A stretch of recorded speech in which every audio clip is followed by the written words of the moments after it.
Well, hello again. And today let's talk about words and feelings and why we have to be very aware and beware about the words we are using with our feelings. The human brain or mind has the ability to link things, feelings to things, unlike animals. Animals cannot do it to the degree that we can. And that's because of this ability to link things that we have been able to build civilization. Whether good or bad, that's debatable, but animals have not been able to do that. That differentiates us from animals, that ability to connect things. So let's talk about the sunset. For most people, a sunset would be peaceful, something of beauty, of love. You may think about having gone with your spouse or a friend walking on the beach during a sunset. And this is a pleasant memory.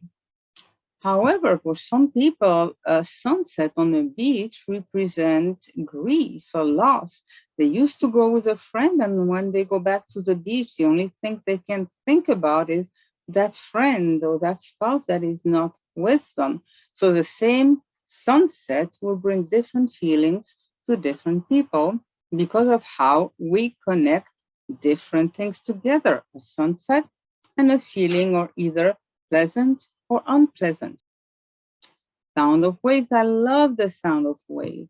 It's very soothing to me, calming. It's a type of meditation I can do. It represents serenity. And yet I met somebody, the sound of waves was really annoying, was stressful, was causing anxiety because it reminded him of bad times he had in the Navy. The reason I'm doing this little presentation is because I've had two clients lately. Both of them were female. Both of them had high rankings in different types of martial arts. Both of them were going through protracted litigation, suffering from LES, legal abuse syndrome. They both were wearing gi in their individual martial arts. One of them, it was empowering. That's the image that we got. She was very anxious about going to court. When I asked her when did she feel empowered, she said, well, when I have my gi, when I'm teaching my class. So in her imagination, we imagined she was going to court wearing her gi and she had no anxiety whatsoever.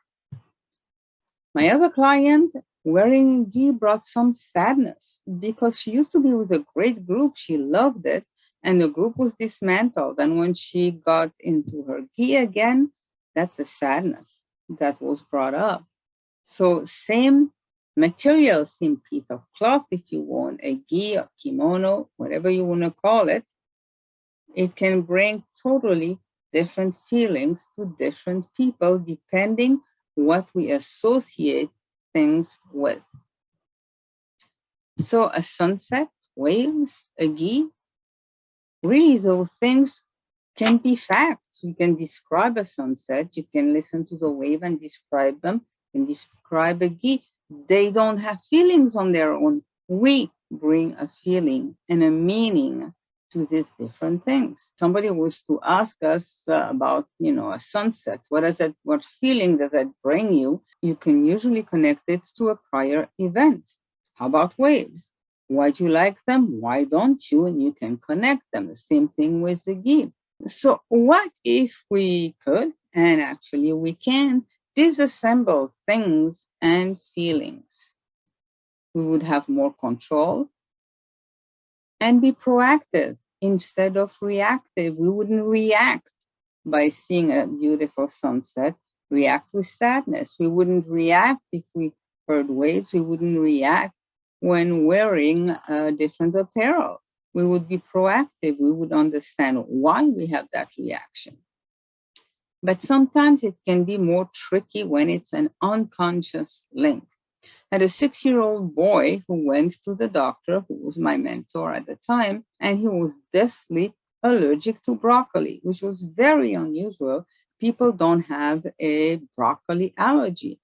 But they found out when he was 2 years old, he had a puppy, And the neighbors came in the evening holding his dead puppy. Unfortunately, they had driven over the puppy.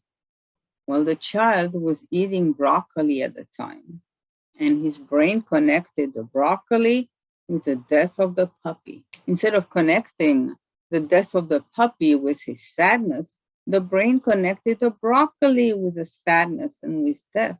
That's why he became so allergic to broccoli. Of course, some therapy could be done, and he was cured from his allergy. That's just to show you the sneaky way that the brain can work and link things that really we would not think consciously should be linked. Our brain, our mind, not necessarily logic of the conscious mind.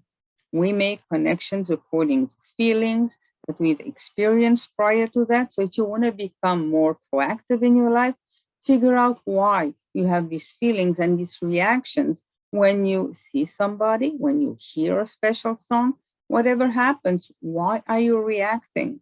And then become proactive. So words and feelings, beware. They can ruin your life or they can enhance your life. And I love this picture. Life is an attitude. So until next time, live with passion, purpose, and delight.